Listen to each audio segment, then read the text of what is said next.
Esperanza, good morning. Hello, Irwin. All right, Esperanza. This is going to be, and I shouldn't be even be directing this just to you, Esperanza. I'm going to be directing this to the entire Our Hamptons podcast audience because here we are in season 6, um, and we're doing something we've never done before in the 70 some odd episodes of Our Hamptons podcast, Is it Esperanza. really that many? It is that many episodes of Our Hamptons podcast. Oh, wow. Um, This is going to be again, like Friends. now, full disclosure to our audience, and because we are, as we've mentioned on numerous occasions, incredibly transparent with our audience. We're always a little ahead. In other words, the conversation we are having today isn't being published next week. We're always a little bit ahead in case I go off a cliff or, something crazy. Not Esperanza, of course. But so we always try to stay a little bit ahead. And however, we always prepare for an episode and a podcast with a specific topic and a specific outline. But the last couple of times, and Esperanza and I always have this little dialogue in advance of a podcast, sometimes after a podcast. Maybe we should just give our history, how we first met and how this whole dynamic took place. And we're doing this today completely ad hoc. No outline. You have an outline, Esperanza? No outline, technical difficulties, left, right, and center. Exactly. So Let's go. we're just going to go. So now, Esperanza, circa around the year 2001, would you say? I would say. Around the year 2001, obviously infamous for more tragic details in our nation's history, but there was something good that came about it was when one day, I don't even know how I stumbled upon it, but I walked into Solar Art Gallery. Solar Art and Design, as it was once called, right? Esperanza, was that the official? Specifically, Solar Latin American Art and Design. Okay. And now that's true. So we're going back again. We're going to call it around 2000. We're taking poetic. It might be Couple of 2002, 2000, decades. We somewhere were in there. 2001 because Now, yeah. is that what? Yeah, right. You started the gallery in 2001. 2001 and maybe even 2002. I started 2001. Okay. Okay. Yeah. So we're going back 24 years. Wow. A much younger Irwin at that point. It's a lifetime, A Irwin. lifetime ago. A lifetime ago. So now, at this point, I'd been living part time, strictly weekender in East Hampton for, at that point, 16 years. And I was always sort of dabbling, collecting, local art in the area. But I don't know how I stumbled in. I don't know if it was an open, I don't remember all of the details, but I walked in and I looked at the art, and I do remember there was a piece by Aurelio Torres called Yeah. Rotors. And that was the first piece that caught my eye. And it's something Esperanza and I have really sort of joked about a lot over the years. How, you know, I've bought cars or houses in less time than it took me to buy a painting, right. Right. Certainly. I From what you've told me, yes. right. And that was something I was, but sometimes, hey, this house looks nice. I bought the house in 20 minutes, but I would analyze and think about art back in those early days of when I started collecting. But so as the story goes, I went in, I saw this piece, I really liked this piece, but I walked out not buying it, Esperanza. Now this Story was of my life, Irwin. Story of my life. right. Well, until the floodgates open, we'll get into that. We'll get into that shortly. But um, you know, I came back and, I thought about the piece and everything. And I would talk to Rachel, my wife, and Rachel was much more of a, well, if you like it, why didn't you buy it kind of person, But me, I was, hey, it's art. I have to think. I have to consume it. I have to. Anyway, Esperanza wrote me this handwritten note, a card on a Solar. I think it was like even had the logo on it, card saying how just a nice little friendly note. But I remember you writing this, Esperanza. You wrote, God, is this a personal kind of story we're giving our audience? Wow. You wrote something to the effect of, I'd like to see this piece have a good home. Little did she know it was going to my home. No. Um, but it sort of touched me. And I said to Rachel, I said, wow, look at this nice note Esperanza, sent me. And she just go buy it. I mean, why are we even talking about, expedite? So I did buy the piece and actually brought it home to Great Neck where we were living. We I, lived I prior think I delivered it, Irwin. actually, yeah, I think you and Terry actually drove out Or just or was me. it I just don't you know, maybe? but I delivered it and hanged it, I think, for you even. Wow. Wow. Mm-hmm. It was hanging over my couch in the living room, Yes, exactly. right? Yep, Okay. I I remember. remember. By the way, I haven't, for our audience, I haven't been living in Great Neck now for, it's like I never lived there. It's like a really weird, that's a whole other conversation, but it's like a really weird vibe. But anyway, so I think Esperanza's story is accurate. And I think she actually did. Yeah, she might have delivered the piece and actually might have hung it now that I think of it. No, I remember doing it, Irwin. I don't remember a lot of things and a lot of foggy memory, but that I remember. All right. I'm It continuing. it really solidified. This is like the foundation of our friendship. It really solidified our relationship, mine with you and your family. I mean, I was in your home and hanged the piece, Wow. and subsequent deliveries ensued, Well, and well, you well became also a pit stop we're for we're me. we're going to get into the subsequent deliveries because that's a whole No, other but conversation. seriously, it was like, oh, you're on your way into the city. You need to use the bathroom. Just stop by Right, yeah, anytime.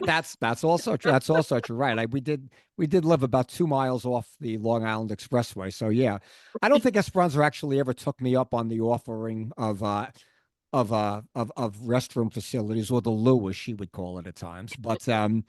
But I did make that offer. That is true. Maybe Esperanza, had I lived a block off the Long Island Expressway, you might have actually I taken. might have been more frequent, a You more might have frequent you might visitor. have Yeah. really done it more often, but okay, but that really is true. And as an aside to this story, we should also mention how this is also a funny thing. Might have been months later or years later. I actually said to you, something, Aurelio never signed the piece, and we actually made Aurelio Oh stop gosh, off at the that's house and right. sign it. Do you remember? That's right. That's so right. Yeah. So Aurelio drove to, maybe he was going to the city also, and he said, "All right, I'll do it on the way." And I always remember Aurelio walked in with a permanent marker and signed the piece. Right? Yeah. I Oh, mean, I love I don't it. know what was my obsession with having Aurelio sign it was, but what did I know? But it is interesting, Esperanza, because now that was the first piece. We'll call that the icebreaker. You know, and needless to say, I put a lot of work after that. Like it was really like it almost became really, it was like a calling for me. Now again, I mean, I didn't buy art exclusively from Solar, and we should really give the background a little bit of Solar when you started it, to let our audience, know how this whole thing came about, because it was your own lane. There was no one really on Oh yeah. Eastern Long Island selling Latin American art. No, definitely not. I still remember sort of on the eve of me opening, or, sort of the summer before I was going to do this. Um, and mind you, this was just before, like I opened just after September 11th, Right. the September 11th attacks. And so that summer, I remember being at uh, at East Hampton Point, and I met Paul Pavia, the Right. sculptor, and and I told him my plan, and he said, "Are you crazy? You're going who's who's going to look for Latin American art, a Latin American art gallery in East Hampton? Like people look for beach scenes and seagulls, and it was like very, very interesting take on what should be a gallery out here versus what I was proposing. And but I had memories, and we've talked about this. I had memories of places like Engel Pottery, or there were these sort of not quirky but interesting shops when I was growing up in East Hampton that were more uncommon, sort of uncommon goods that they sold. And so to me, it was like perfectly natural that I should follow my background as a Venezuelan born person, but I grew up in East Hampton. So why wouldn't I open a gallery devoted to Latin American art in East Hampton? And you touched on a lot of things in that little dialogue, and all of them being very true, especially, and it's funny how this is also tying into prior episodes, podcasts of our Hamptons, when we talked about the Signa Gallery, the resistance some people found about buying art in general on Eastern Long Out Island, here, rather especially. I mean, than, yeah, they would exactly. pay more going to New York Exactly. for the That same I was piece. told that as well. Who's Right. going to be, your clients are in here in the summer, but everybody's buying art in New York, There, serious art. there was that. Also, your comment about, the beach scenes, and we used to talk about this. I don't know if I think we actually even mentioned it on a prior episode of our Hamptons, how back in the day when I used to volunteer at the Clothesline Art Sale in Guildhall. And, the Clothesline was an eclectic collection of art donated by artists, some better known artists, some, not so well known, but watching that every time, it was always the beach scenes or something that said Main Beach or the Beach Hut or Georgia, something. Those were the first pieces that sold. There could Right. have been Right. a great buy on a prominent artist, but if it didn't say Main Beach, it wasn't going to be the first thing that sold. So Yeah. that really is a point well taken. You Yeah, it's know, it's very interesting to see how tastes and aesthetics have, I don't know, evolved, matured over the past couple of decades. yeah, yeah, So and I mean I that's was such a pioneer, you were Irwin. a pioneer. We talk about how, like, now again, to Esperanza's point, how 20 some odd years later, I mean, we've had summers where there were, gosh, how many of those art galleries from New York on Newtown Lane, in East Hampton Village, one after the other. But you were really a pioneer. There were really, I mean, do you remember how many other, like, were there? I mean, there were a lot of other established galleries here at the point. I mean, I think Terry Wallace had a gallery that was open at the time. Yeah, what was it? I mean, in East Hampton, Arlene Bouget's, Right. Verid, Terry Wallace. I kind of want to say that was sort of it. There were maybe, and then the drawing room came along, Right. and there was Crazy Monkey at the Right. time, and I'm against it. I mean, there weren't many. I mean, there still aren't that many, Right. frankly. Right. It's a handful of galleries that are able to make it make it Yeah. work out here. Right. Right. So It was no, I mean, look, and this is something we've spoken about both privately and probably even on our Hamptons podcast. It's a it's a tough business. It's a difficult it's a tough business. business to begin with, and then throw in the seasonal aspect Right. of this place, the resort aspect, that makes it even more difficult. Right. But Which I is mean, you why I still was one of those first people that did art fairs, right. Right. But you still went all in. I mean, and you had that great space on North Main Street, which is now it's now in the building that you were in. It's Bates Massey. Right, the architectural firm, They and tore down the old farmhouse and yeah, it was a built that sweet building. old building, a quirky old building in a good way. and many a good opening party.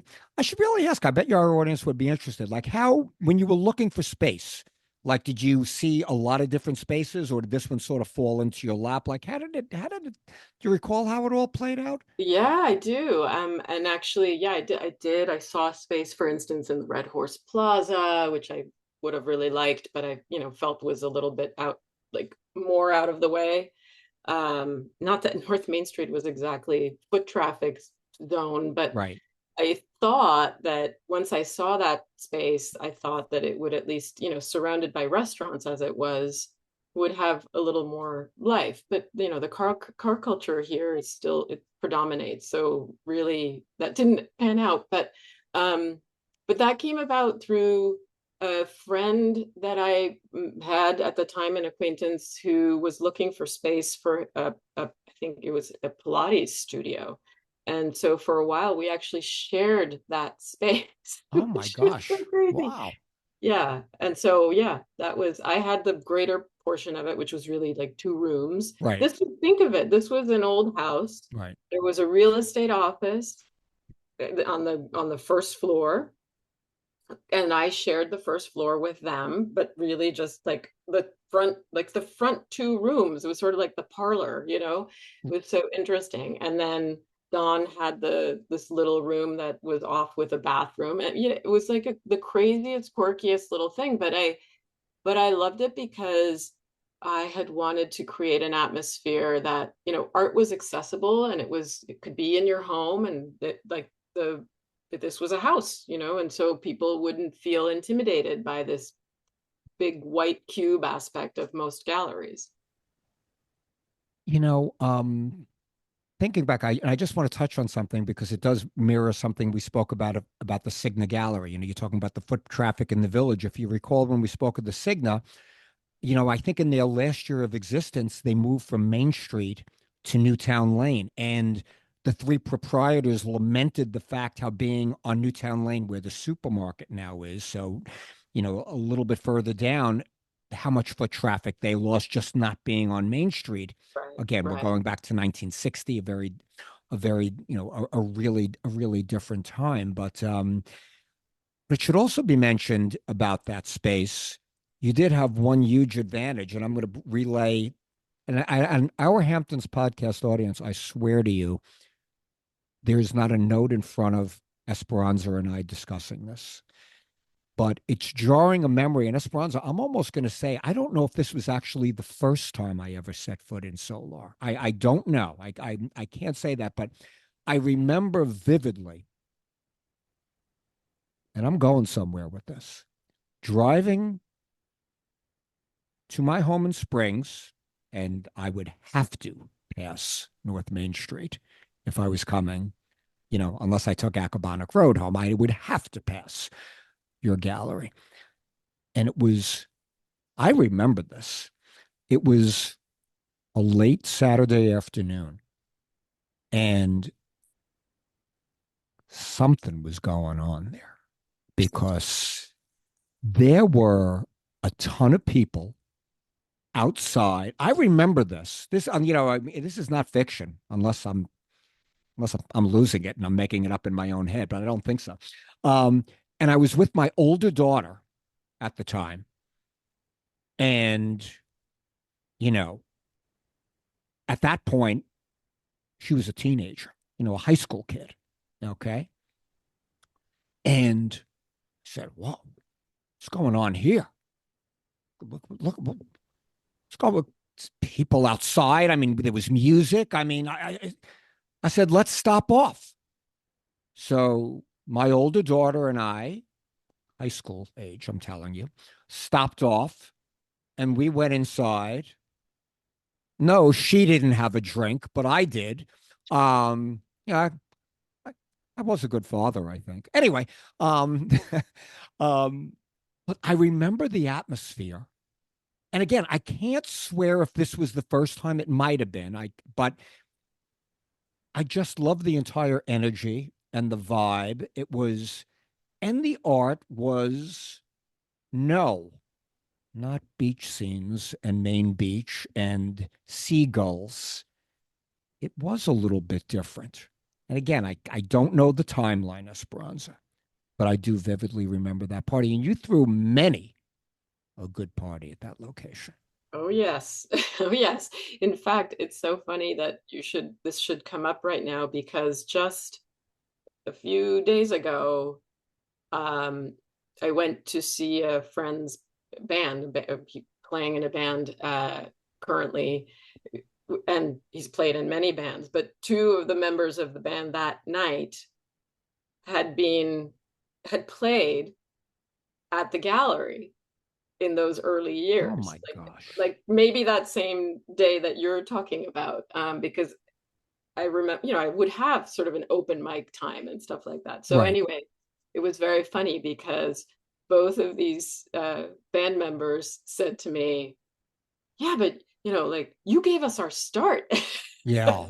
Wow. which was so funny to hear because I never saw it that way. But when you think about the time that has gone by, 2 decades later, there they are, just they're playing for fun, really, although they do have gigs. But it's just so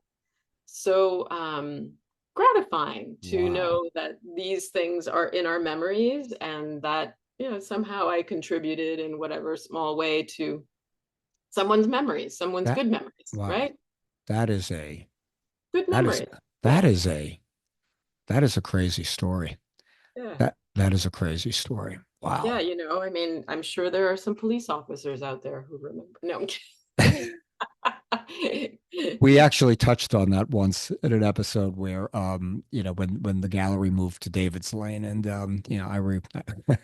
Oh, I I do had the police at North Main Street, and yeah, I it do was I do always interesting. I do I wow pushed the boundaries, Irwin. I pushed the I do boundaries. remember that. I do remember that. But wow.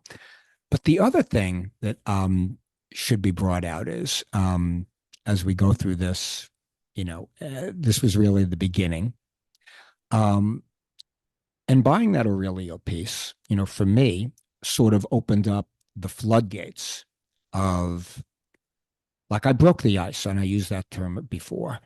And dare I say, I became a very big customer of Solar Gallery. Oh, yes. I always say if I had had 50 Irwins, I would be in very good business. It was, yeah, I mean, Even 20, I would settle. right, but the point of the story was it became how do I even describe this? I mean, like, it, because we do want to sort of reference it to sort of what we're doing now. How this there was a progression, and maybe art was a factor, one of the factors. I mean, it's suffice to say, really from the beginning, you and I had like a good chemistry together. We had a good give and take. And it's funny because people that talk about our podcast now, when they meet us, they say, "Wow, you guys are like, the way we finish each other's sentences and all of this kind of Yeah, thing." yeah. And meanwhile, we're like the odd couple too. Yeah, and like and we just got one of these this week. An artist friend of ours sent us an invitation to an opening and addressed it to both of us on the same email. Now, yes, Esperanza is a dear friend, but we don't live together. We're not, you know, I can't speak to where she goes and she can't speak to where I go, but like, Yeah. hey, Esperanza and Irwin, would so it's really funny. But Erwin, what I understood with you, and I think we each saw in each other, was a uh, sort of a respect and an admiration and an appreciation for the history of East Hampton. And I always remember your wall of implements, which I have Right. added a few pieces to, that you would find things that resonated with you, that related to the history of this place, and that um and I echoed that, right? So I think that those conversations, as you say, kept happening. Well, that's I think exactly the point, because and I was really, yet another segue. The conversations, and in the early days of when I was a patron of Solar, um, we really got into some deep dialogues about art. Like, and I mean, for me, you have a background. You're, a degree in art history, and I mean, like, uh, it was more than you were just a merchant, or a seller, or a dealer, or a gallerist, whatever term you want to use.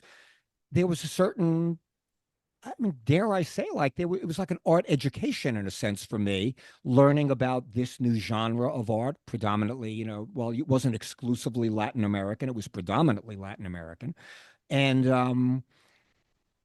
it opened up all sorts of worlds, things that you know, my own perspective into art. Even that first piece, Rotors, um, it was a recognizable piece in terms of what it was. It wasn't an abstract, but it's sort of a term I would use often with Esperanza, how I, through, through this entire process, I stopped liking pretty pictures. And I wasn't going for pretty pictures. I was going more for, whatever else is out there, things that became more challenging. More thought-provoking, yeah. And as time went on, that's sort of how, it evolved. But again, not to get too much into the nitty gritty of all of that, it did start to become the conversations about East Hampton, the East End in general. Um, and, in those days, there weren't the same challenges we're dealing with now. There weren't 15,000 square foot houses necessarily, or 18, it wasn't Right. that, but Yeah. there was still a changing landscape, right? Definitely was, yes. And I noticed that as soon as I came back to live here in East Hampton in 2000. So that was, already the red flags for me. So Right, right. And again, it's something we've touched on so often, the changes we always see. But um, that's when these conversations started. Well, I think they were still art centric. I was still a client and I was still interested in acquiring art. Um, and used to have a running joke, if I bought a piece of art somewhere else, I was cheating on Esperanza. We always used to have that. We always used to say that. But suffice to say, I mean, it was just a ton of artwork. Remember, I was living in two places at that time, so I was really, you know, putting art in two houses. But it was really a joy, and I remember used to joke how I don't like fancy cars. I could buy my clothes in Costco. I don't really care. But art was something that really resonated with me, and it was something that gave me great pleasure, Rachel, my wife, great pleasure, and something else I remember we used to speak about how it was nice that our kids, my daughters, would also see to be surrounded by this. yes, yes. And, as they got older, they actually bought a few pieces from you over the years. And Yeah. so like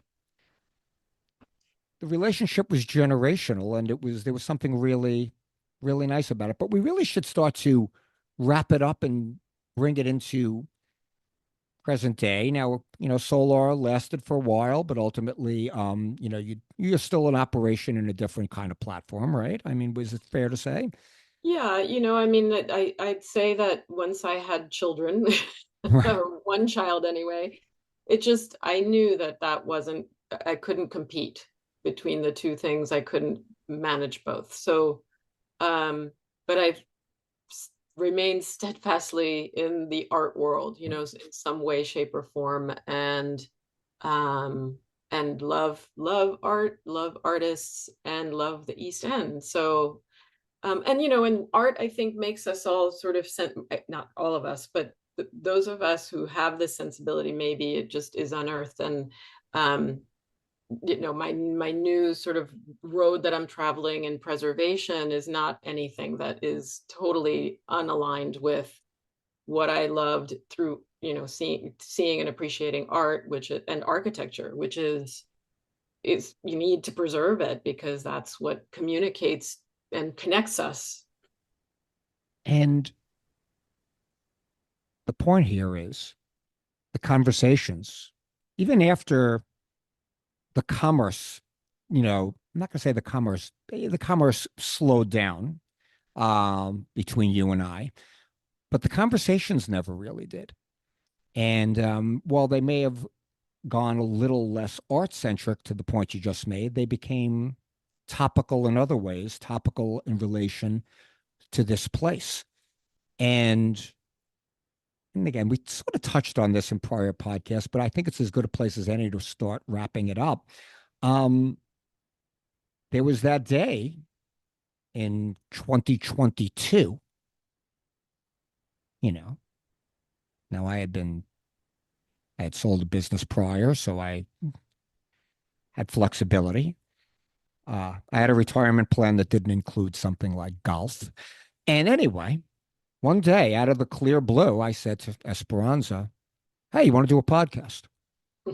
Right. And, this has been documented. We've touched on it before. And, we knew nothing how to do it, how to put it together. That was a whole other conversation, a slog. But um, it became, Esperanza, it almost like was the natural order of things in terms of the trajectory of, our interactions to bring it to this point. And, reflecting back, all of the groundwork for what we're doing today started all those years ago at Solar Yes, it's so true. with a Yeah. conversation. And, and then things came in, children came, family. I mean, like all of these other connections. We know each other's families, of course, and everything else. Esperanza's mother is like, I mean, my God, I see her, I hug her like it's like a long lost soul. You feel such a connection. But our families became connected, but like the music never dying, the conversations never died. Yeah. And the conversations continue on a platform that miraculously we can put out to whomever is listening, whether they know us or not, which is it's cool to be alive in this It is. What a era, gift, right? It is a right? gift. Your friendship is a gift, and the What? fact that we connect this way Right, regularly is a gift. right, And right, the fact that we are able to connect with listeners and people who enjoy listening to us right. is, It's just been, it's been a ride. We could cliche it with any, Grateful Dead song, what a long, strange trip it's been, whatever. There's a million song lyrics we can put into play, but it's been and you do that so well. well, And let me just highlight before we sign off, just quickly, because we have to go, I okay. know. But you, I think, wrote an email to me one time that was all titles of songs by the Cars.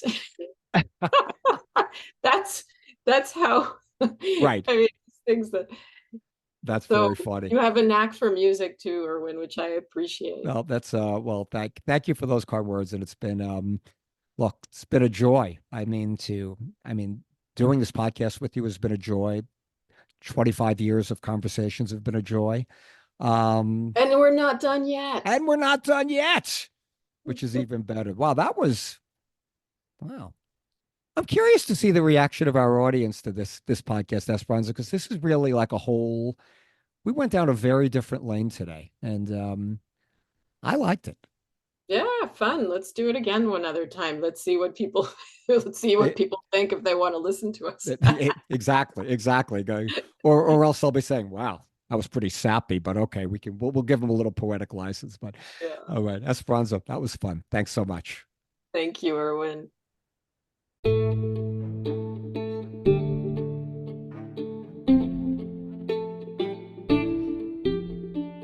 It's about history. It's about preservation. It's about sense of place here on Eastern Long Island. With Esperanza Leon, I'm Irwin Levy, and this is Our Hamptons.